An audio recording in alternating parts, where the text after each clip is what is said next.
युक्तं नित्यं ध्यायन्ति योगिनः कामदं मोक्षदं चैव ओंकाराय नमो नमः। अज्ञानतिमिरान्धानां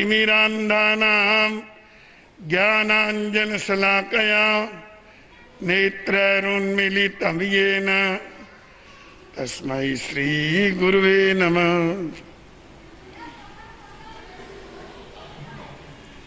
नमो दुर्वाररागादि नैरिवार निवारणे अरहते योगिनाथाय महावीरायतायिने।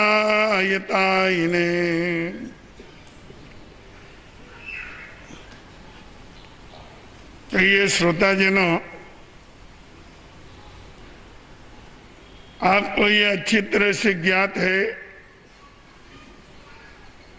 कि भारतवर्ष में आज भी जन्माष्टमी का महोत्सव मनाया जा रहा है। कुछ लोगों ने कल मनाया,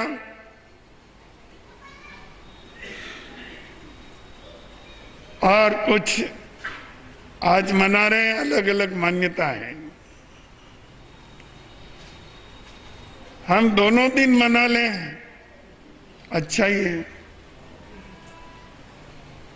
और वैसे किसी समुद्र में गोता लगाना वह केवल एक दिन में संभव नहीं है।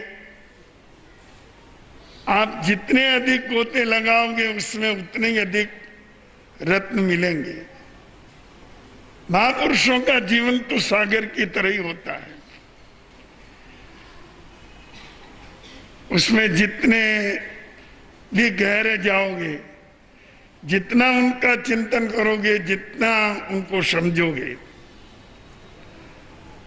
उतनी कोई न कोई महान और गौरवशाली विधियां आपके हाथ में आती हुई चली जाएगी। ज्ञान के रत्न आपको मिलते हुए चले जाएंगे। कल हमने श्री कृष्ण महाराज के भौतिक पक्ष का विवेचन किया। किन परिस्थितियों में उनका जन्म हुआ, किन परिस्थितियों में वे गोकुल पहुंचे, कंस के क्या उपद्रव थे, आदि आदि। आज हम उनके जीवन की अंतर यात्रा करेंगे।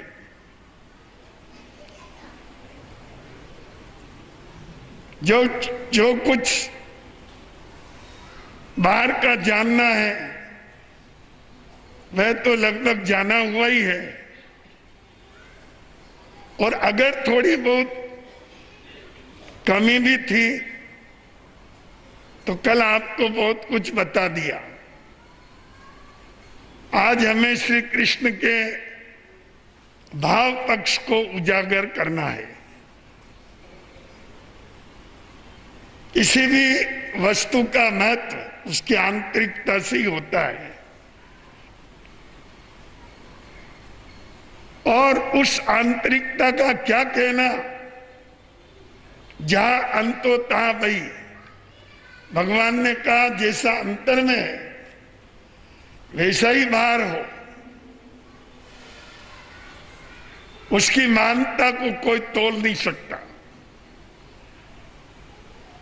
ऐसे ही श्री कृष्ण महाराज कंस का वध करने के बाद चाहते तो स्वयं राजगद्दी पर अधिकार कर लेते, पर नहीं, उन्होंने उग्रसेन को बिठाया।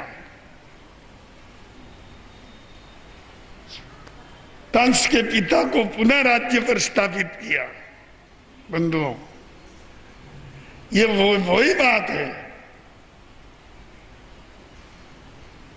कि लंका का जीत करके भी राज्य विभीषण को दिया। सत्पुरुषों का हृदय ऐसा ही होता है। उनमें स्वार्थ की लालसा नहीं रहती है। बल्कि सुव्यवस्था की बात होती है। और ये बात अच्छी तरह से ज्ञात हो गया कि कंस ने किस तरह पूरे शासन में अराजकता फैला दी थी। उसके बाद उन्होंने शांति और आनंद का स्रोत बहा दिया। अनेक बातें हैं जो समझना जरूरी है श्री कृष्ण के विषय में।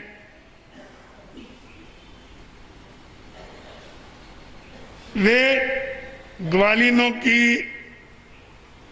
मटकी फोड़ देते।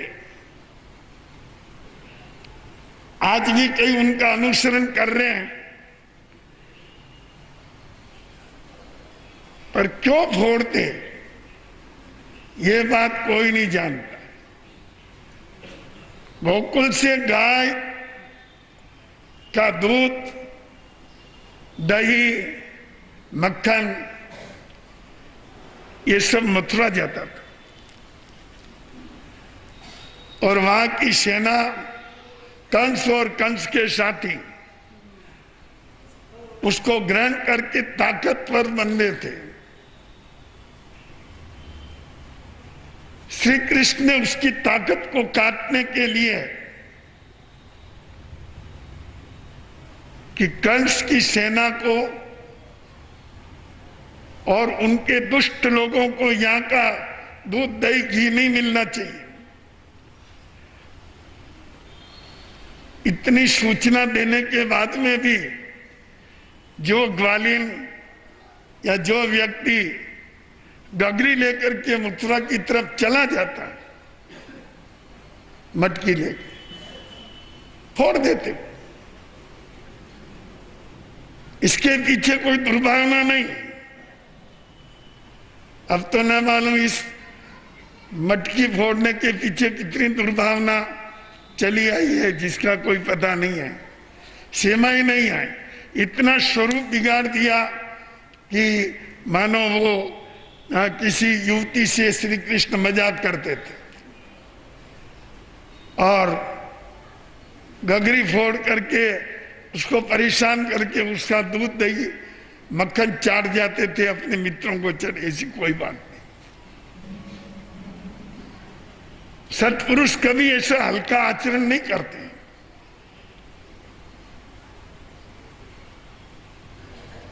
रास रचाते।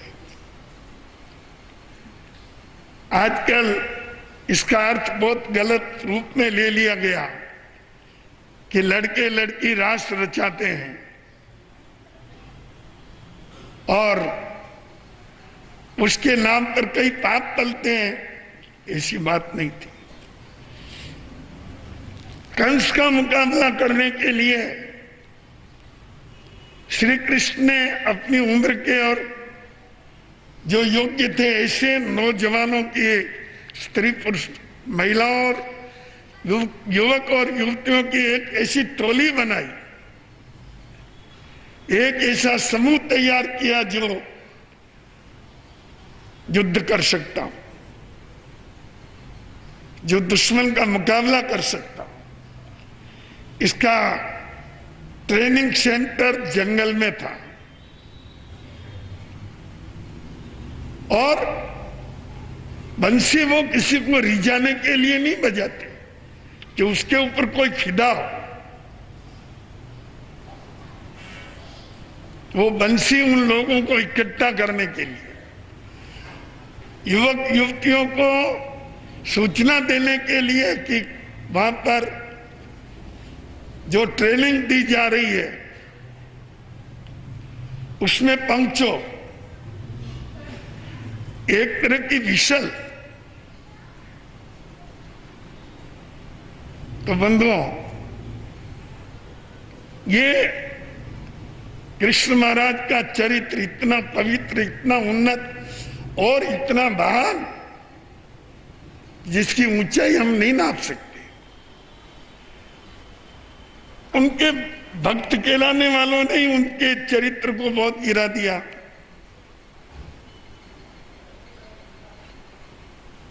भजन बनाए हैं, सखी पनिया भरन कैसे जाना, पनघट पे खड़ा है काना। क्यों? वो क्या लंपट है, दुराचारी है, क्या है? वो आड़ो टेढ़ो डोले, हंस हंस के घूंघट खोले। क्यों? वो इतना भ्रष्ट है जो पानी लेने जाने वाली महिलाओं के आगे पीछे मंडराए और उनका घूंघट खोले या उनके साथ चुगलबाजी करे। कोई महापुरुष ऐसी हरकतें कभी नहीं कर सकता, और अगर कोई करता है वो महापुरुष होता ही नहीं। वो क्या युग दृष्टा होगा, वह क्या नवयुग का संचालन करने वाला होगा, जिसमें सामान्य नैतिक शिष्टाचार भी ना। तो बंधु, हम भगवान नेमिनाथ प्रभु के शासन में श्री कृष्ण महाराज के चरित्र को बहुत ऊंचा मानते हैं, बहुत श्रेष्ठ मानते हैं। ऐसी हमारे यहाँ कोई अवधारणा नहीं है। उनकी विधिवत विवाहिता महारानी रुक्मन थी। राधा जी का नाम न मालूम कहां से ले आए और कैसे आगे बढ़ गया, और किसी अविवाहिता कन्या के साथ कोई सत्पुरुष कोई गलत व्यवहार नहीं कर सकता। तो बंधुओं, ये ऐसी भ्रांतियां हैं जो उनके साथ जुड़ गई है, और चूंकि सब विषय विकार से भरे हुए लोग हैं, उनको तो वो सब चीजें अच्छी लगने लगी और बढ़ाते रहे, और उसी तरह के गीत भी बनाते रहे। पाप तो अपने मन का, नाम श्री कृष्ण का। बंधुओं, इसी महापुरुष के चरित्र का स्तर गिराना, ये उनकी भक्ति नहीं है, यह उनके साथ कोई उच्च व्यवहार नहीं है, उनकी आराधना नहीं है। अगर आप श्री कृष्ण की आराधना करने चाहो तो आप करो ना।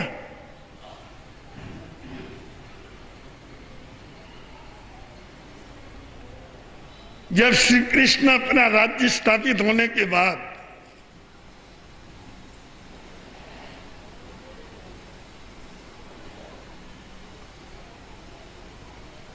अपने शासन पर आसीन थे, अपने आसन पर आसीन थे, तभी एक पुराना मित्र सुदामा उनके पास पहुंचा, जो अत्यंत दीनहीन अवस्था में था, आर्थिक दृष्टि से बहुत पिछड़ा हुआ और गरीबी में जी रहा था।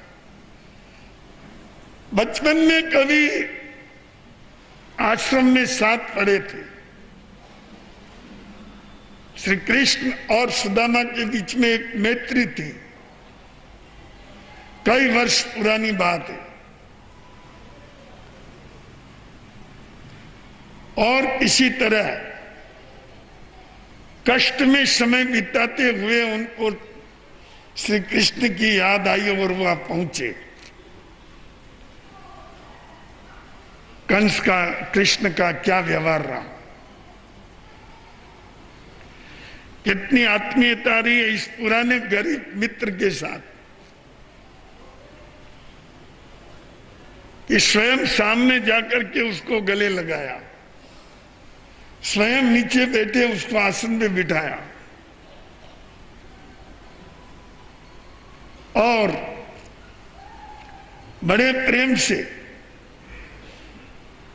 वे उनकी सेवा करने लगे।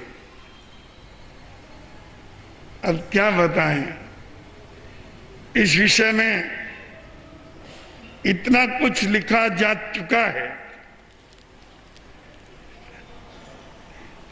देख सुदामा की दीन दशा,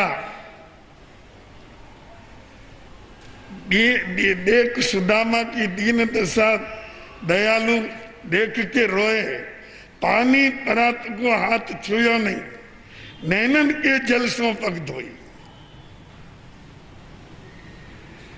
पानी की परात भरी रही और इतने आंसू बहाए कि पैर धुल गए। हो सकता है ये अतिशयोक्ति, पर दया की भावना तो कितनी थी। करुणा कर रोए, करुणा करके वे आंखों से धारा बहाने लगे। ए मित्र, तू इतना दुख में और कभी तू मेरे पास नहीं आया, और उसको सदा सदा के लिए संपन्न बना दिया। अगर श्री कृष्ण की महिमा गानी है तो ये गाओ। तुम भी किसी गरीब को गले लगाओ, कभी तुम्हारे तकलीफ में पड़े हुए मित्र की मदद करो, सहयोग करो। बंधुओं, भक्ति का मार्ग बहुत कठिन है। जय बोलना बहुत सरल है। जय तो हजारों ही लोग बोल रहे हैं, करोड़ों ही लोग बोल रहे हैं, खूब मंदिरों में नाच रहे हैं, कूद रहे हैं, गा रहे हैं, बजा रहे हैं, पर कौन सुदामा को गले लगाएगा? यही लोग हैं। जय जयकार करने वाले, नाचने कूदने गाने बजाने वाले, जब तक गाय दूध देती है वहां तक काम में ली, और दूध देना बंद कर दिया, बाजार में छोड़ दी।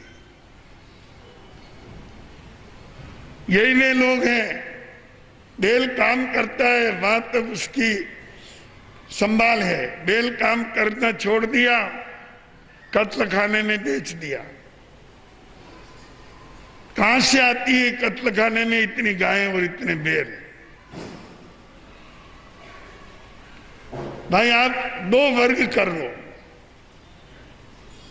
जो भारत में सब जानते हैं, हिंदू और मुसलमान। ठीक है, मुसलमानों की छोड़ो, हिंदू कितने हैं?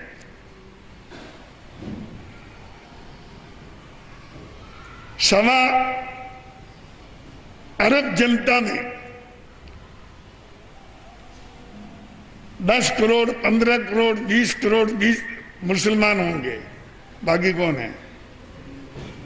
जो कहते हैं गाय हमारी माता है। इसमें 33 करोड़ देवताओं का निवास है। ये परम पूज्य है, और तिलक करके उनकी पूजा करते हैं और कभी कभी आरती भी उतारते हैं। अगर वे हिंदू कहलाने वाले गायों को न बेचे तो कत्ल खाने में कोई गाय पहुंच सकती है? भक्ति करते हो कृष्ण की तो गाय को पालो।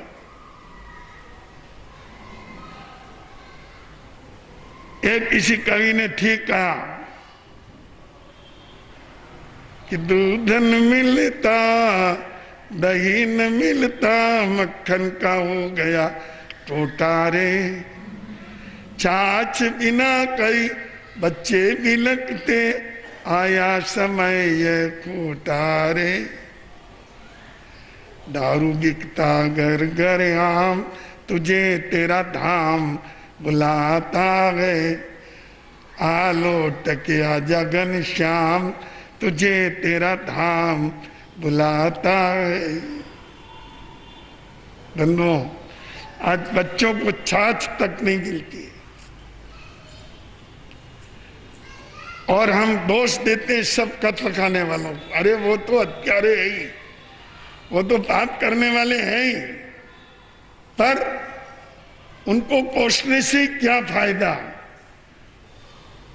जब तुम हिंदू कहलाने वाले की गाय हमारी माँ है, माता है, तुम टीवी का खर्चा बर्दाश्त करने के लिए तैयार, मोबाइल का खर्चा बर्दाश्त करने के लिए तैयार, और स्कूटर का खर्चा बर्दाश्त करने के लिए तैयार, मोटरसाइकिल का खर्चा बर्दाश्त करने के लिए तैयार, कार का खर्चा बर्दाश्त करने के लिए तैयार, पर एक गाय का खर्चा बर्दाश्त करने के लिए तैयार नहीं है। उनको क्या कहने का अधिकार है कि गाय हमारी माता है? खाली पाखंड करने से कुछ होता है क्या? बंधुओं, मन में स्थान हो तो सब जगह स्थान बन जाता है। कहते हैं हमारे जगह नहीं है, कहां पाले? पहले तुम्हारे मन में जगह बनाओ कि हमें एक गाय पालनी है, तो उसके लिए कहीं भी जगह मिलेगी। जरूरी नहीं है तुम्हारे फ्लैट में ही मिले, किसी गौशाला में भी मिल सकती है। 2 पैसा खर्च करके आप कहीं भी गाय को सुरक्षित रख सकते हैं और उसका लाभ उठा सकते हैं। पर वो लाभ नहीं कि जब तक दूध मिला वहां तक उसकी हिफाजत, और दूध बंद हुआ और वाया वाया कत्तखाने में पहुंचा दी, सीधी नहीं पहुंचाई, वाया वाया पहुंचा दी, चली गई। यही बैलों की हालत है, अन्य पशुओं की भी यही हालत है। तो बंधुओं, अगर कृष्ण की भक्ति करनी है, केवल नाम भक्ति क्या करते हो कि खाली नाचना कूदना गाना बजाना, इसमें कौन सी भक्ति है? भक्ति करो तो उनके कार्य की करो, उनके अंतर के तत्व को अपने अंतर में स्थापित करो कि श्री कृष्ण महाराज ने किस तरह गाय नामक पशु की रक्षा के लिए किस तरह कितना बल दिया, इसको कितना महत्व दिया, क्योंकि वो जानते थे कि हमारे बच्चों को पीछे दूध नहीं मिला, दही नहीं मिला, मक्खन नहीं मिला, तो उसका देह पुष्ट नहीं होगा, उसका मस्तिष्क पुष्ट नहीं होगा, उसकी बौद्धिकता कुंठित रह जाएगी। आज 5-5 वर्ष के बच्चे को भर्ती कराते हो, जब उसका माइंड भी बहुत कच्चा है, और उस पर वजन डालते हो पढ़ने का, बेचारा बच्चा बड़ी मुश्किल से ढोता है वो, पर खिलाते क्या हो? बाजार का दूध। उसको दूध कहना ही सही नहीं है, वाइट वाटर, सफेद पानी, यही ज्यादा ठीक है, क्योंकि उसमें सत्व नहीं है। सत्व तो निकाल दिया जाता है, जब सत्व निकल जाता है तो नीचे सफेद पानी बचता, और क्या बचता। तो कहने का अर्थ यह है, किसी भी महापुरुष के जीवन की अंतर यात्रा तभी संभव होगी जब उनकी आंतरिक भाव दशा पर जाएंगे,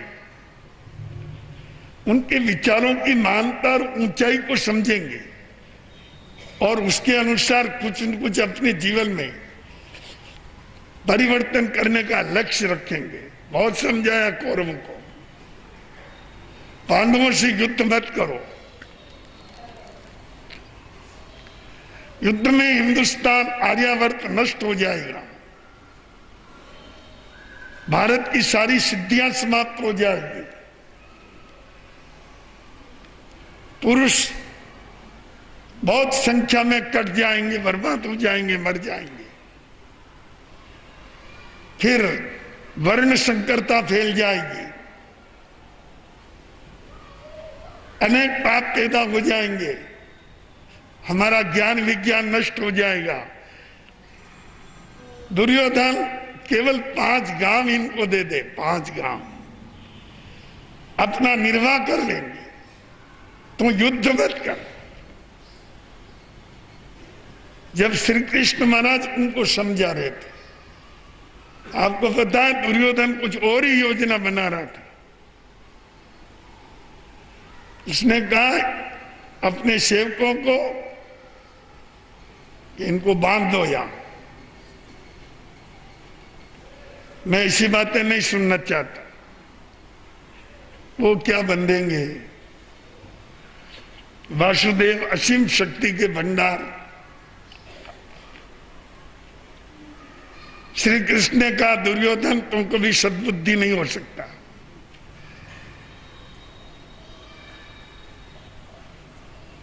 वहां का रसदार भोजन छोड़ करके भी सीधे विदुर जी के यहां गए। विदुरानी को कहा कुमुदवती को मुझे भूख लगी है, कुछ दो। ओ भाग्य मना रही है, श्री कृष्ण महाराज हमारी झोंपड़ी में आए। प्रेम देखिए, उसका दिल दिमाग नाच रहा था जैसे आज अपार सिद्धि मिल गई। उसमें उनको कुछ समझ नहीं पड़ रही थी, कुछ था ही नहीं खिलाने को। केले, एक टोकरी में केले पड़े थे। उसने कहा मैं क्या सेवा करूंगी, खाने का भी कुछ है नहीं, केले हैं थोड़े, यही दे। तो उस खुशी में केले तो वो टोकरी में डाल रही है और छिलका उनकी तरफ रख रही है। उसको ध्यान ही नहीं मैं क्या कर रही हूं। एक भक्ति और आत्मीयता का चरम होता है, उस समय बाहर की बातें थोड़ी विस्मृत हो जाती है। बंधुओं, विदुर जी आए, उन्होंने कहा विदुरानी ये क्या कर रही हो, श्री कृष्ण को छिलके खिला रही हो। और श्री कृष्ण छिलके बड़े रस लेकर के खा रहे हैं। क्या आनंद आया, बहुत ही मीठे हैं। अगर समझना है श्री कृष्ण को तो उस भाव को समझो जिसमें किसी गरीब की भक्ति और प्रेम का भी इतना गहरा स्थान होता है, आत्मीयता की इतनी कद्र होती है। कृष्ण को समझना है, समझो। जब उनको ये ज्ञात हो गया कि द्वारिका जल जाने वाली है और वैदिक शास्त्रों के अनुसार डूब जाने वाली है, उन्होंने घोषणा कर दी जिसकी इच्छा हो साधु दीक्षा लो। भगवान अरिष्ट ने भी के शासन में पिता लो, पुत्र लो, भाई लो, कुछ भी लो, स्त्री लो, पुरुष हो, पीछे अगर उनके निर्वाह का साधन नहीं होगा तो सबका निर्वाह मैं करूंगा, किसी को कष्ट नहीं दूंगा, नहीं होने दूंगा। पर तुम सब भगवान नेमिनाथ के शासन में दीक्षित होकर के आत्म कल्याण में लग जाओ। ये द्वारिका तो जलने वाली है, इसमें कोई बचेगा नहीं। बंधुओं, ऐसी धर्म दलाली की हजारों लोग संयम मार्ग पर बढ़ गए और उन्होंने तीर्थंकर गोत्र का बंधन कर लिया। बहुत समय दूर नहीं, आने वाली 24 में श्री कृष्ण महाराज तीर्थंकर बनेंगे। तो बंधुओं, आज हम श्री कृष्ण महाराज के जीवन में 2 डुबकी लगाई है। बहुत हीरे हैं, रत्न हैं वहां पर, और वो सब अपने हाथ आए ये संभव नहीं है। अपने पास इतना सामर्थ्य नहीं है कि किसी महापुरुष को पूर्णतया नाप सके।